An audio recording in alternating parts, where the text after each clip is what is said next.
Hey landlord, my name is Eric Worrell and I work for RentPrep, which is a tenant screening service. And I wanted to make this video because you're probably researching different tenant screening services and wanted to make sure that you know all the information and are aware of a few key components. So one of the first things I wanted to talk about is what the difference between a background check is and a credit report. So a credit report is a little bit easier to explain because there's three credit bureaus and you've probably heard of them. There's TransUnion, Experian, and Equifax.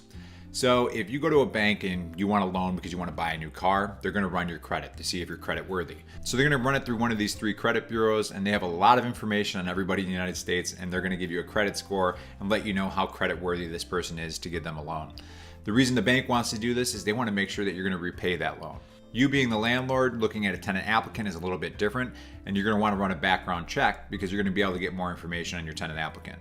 If I had one piece of advice, I would just say make sure that whatever service you choose includes eviction data.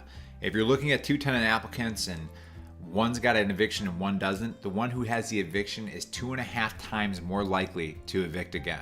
So that is really crucial, important information. So as far as this post that we're looking at, and I got it pulled up on my computer here as well, if you have any questions on it or you're wondering what the difference between judgment and lien is or sex offender search or anything on this post or anything to do with tenant screening, in the lower right hand corner you can see a little image that looks like this. That's actually going to connect you to a live FCRA screener right here in our office at RentPrep. So if you have any questions, you can click that chat box. They're not going to try to sell you anything, they just want to answer your questions. The last thing I want to make you aware of is the tenant screening process. Some people will miss steps in the process, and when you do that, you can find a loophole for a tenant, and all of a sudden you're dealing with this headache and you're trying to evict somebody 6 months from now, and it's a very timely and costly process.